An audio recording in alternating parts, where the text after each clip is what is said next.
मेरी तरफ से, भाई नईम की तरफ से और तमाम ऑल नेशन ब्राइट चर्च की जानिब से जय मसीह की, गॉड ब्लेस यू और सलाम पहुँचे। मैं सीधा भाई नईम की तरफ आऊँगा इस बात पे कि इन्होंने 2-3 हफ्ते पहले कुछ ज़मानों के बारे में बात की थी कि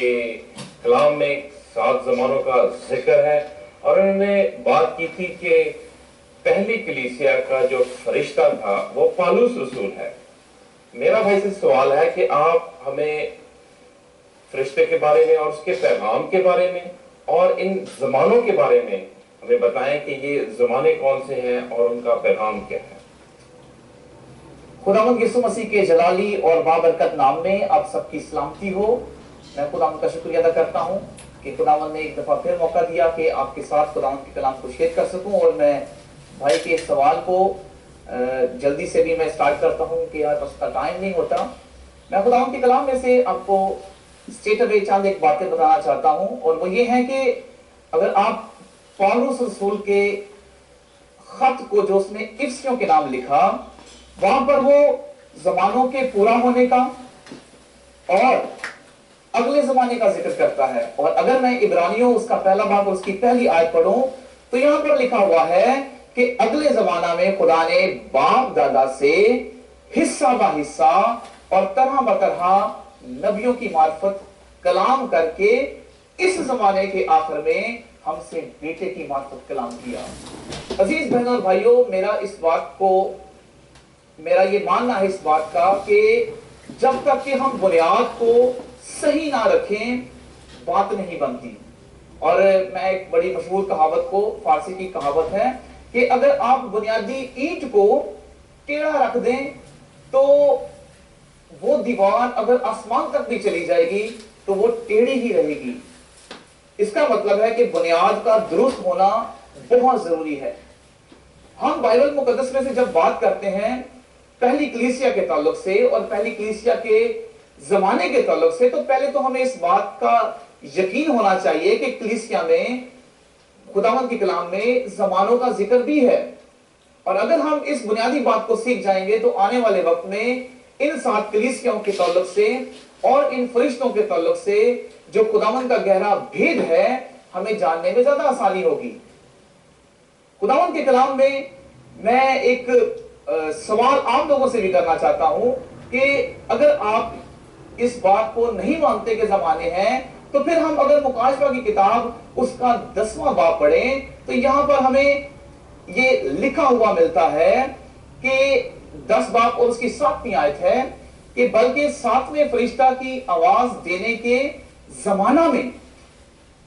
जब वो नरसिंगा फूंकने को होगा तो खुदा का पोशीदा मतलब उसका जो भेद है वो खुशखबरी के मुताबिक क्लियर हो जाएगा। अजीज बहनों और भाइयों, हमें इस बात को याद रखने की जरूरत है। अगर आप दानियल की किताब को पढ़कर देखें तो दानियल की किताब में एक बड़ा खूबसूरत हवाला है। मैं चाहता हूं कि इस आयत को आपके सामने पढ़ूं। खुदावंद के कलाम में लिखा हुआ है 12 बाब और उसकी 4थी आयत में कि लेकिन तू ए दानियल इन बातों को बंद कर रख और किताब पर आखिरी जमाना तक मोहर लगा दे, बथेरे इसकी तहकीक और तफ्तीश करेंगे और दानिश अफजू होगी। अजीज बहन और भाइयों, मैं आपको बताना चाहता हूं कि ये यहां पर आखिरी जमाने की बात की गई है, और ये वही आखिरी जमाना है जिसमें कि मैंने और आपने इन सब बातों की तहकीक करनी है, इनकी तफ्तीश करनी है, ताकि आने वाले वक्त में खुदावंद मुझे और आपको इस वक्त के पैगाम के वसीला से बरकत दे। इंसान उसके 25वें बाब और उसकी 11वीं आयत में लिखा हुआ है कि बाब होता बातें पहली टोकरी में सोने के सेब हैं, एक तो सेब और ऊपर से सोने के। इसका मतलब है कि अजीज बहन और भाइयों, जिस दौर में से हम जा रहे हैं ये आखिरी जमाना है। और मैं अगर खुदावंद के कलाम में से आपको बताऊं तो आप इस बात को सीख ले कि आदम से लेकर इब्राहिम तक जिनके पास शरीयत नहीं थी, इसे बगैर शरीयत का जमाना कहा जाता है। और इब्राहिम से मसीह तक का जो जमाना है वो शरीयत वाला जमाना है। उनके पास शरीयत थी, लेकिन जो ईद पेंटिकोस्ट से लेकर के दुल्हन के उठाए जाने के जो दरमियानी अरसा है, इसे फजल का जमाना कहा जाता है। सो ये वो ऐसी बुनियादी बातें हैं जमानों के ताल्लुक से कि अगर आप सीख लेंगे तो फिर आपको उस पैगाम को जो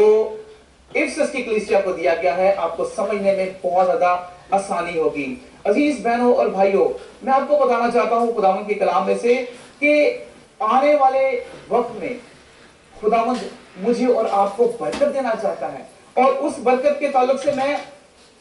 ये जो तहकीक और तफ्तीश की बात कर रहा हूं, मैं आपको बताना चाहता हूं कि बहुत दफा हम बातों को अंडरस्टैंड नहीं कर पाते क्योंकि हमारे पास वो विजन नहीं होता। और मुझे अपने एक दोस्त की बात याद आ गई। वो कहता है कि एक दफा उसने बताया कि हमारे घर में एक दफा सीआईडी पुलिस आई और हमें मालूम ना हुआ।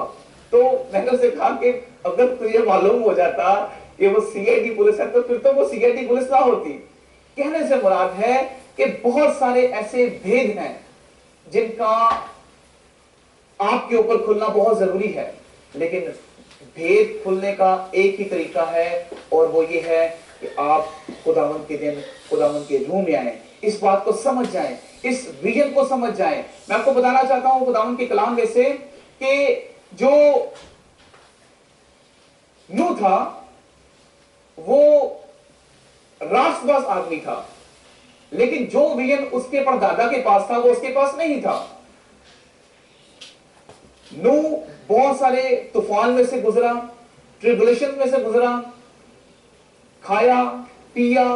मतवाला हुआ और मर गया। लेकिन अजीज बहन और भाइयों, खुदावंद के कलाम में लिखा हुआ है कि हनूक खुदा के साथ चलता रहा और खुदा के साथ चलने के वसीला से वो आसमान पर उठा लिया गया। मैं अजीज बहन और भाइयों आपको बताना चाहता हूं कि जिस तौर से जो कलीसिया है मसीह का बदन है,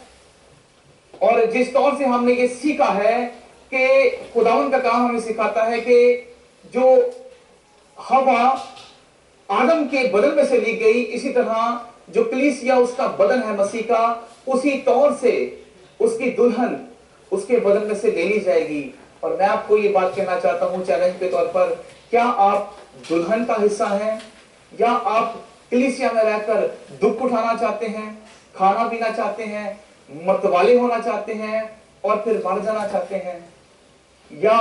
हनोक की तरह आप खुदा के साथ चलना चाहते हैं? अजीज बहनों और भाइयों, जिस तौर से पहली कलीसिया के पास जो मैसेज है,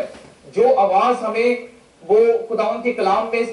के मुताबिक हमें बागे अदन में खुदा की सुनाई देती है, और गुनाह में गिर जाने के वसीला से वो आवाज हमें फिर पर्दे के पीछे सुनाई देती है। अजीज बहनों और भाइयों, मुकाशवा की किताब उसके पहले बाब में आप 12वें 13वें आयत में पढ़ सकते हैं कि फिर वो जो आवाज है मसीह के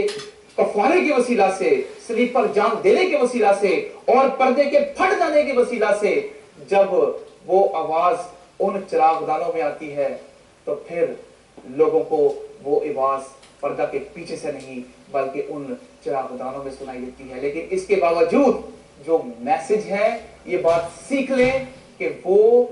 कलीसिया के पास नहीं है बल्कि उस फरिश्ते के पास है जिसे खुदावंद ने मुकर्रर किया है। और जिस तौर से मैंने आपको बताया है कि ये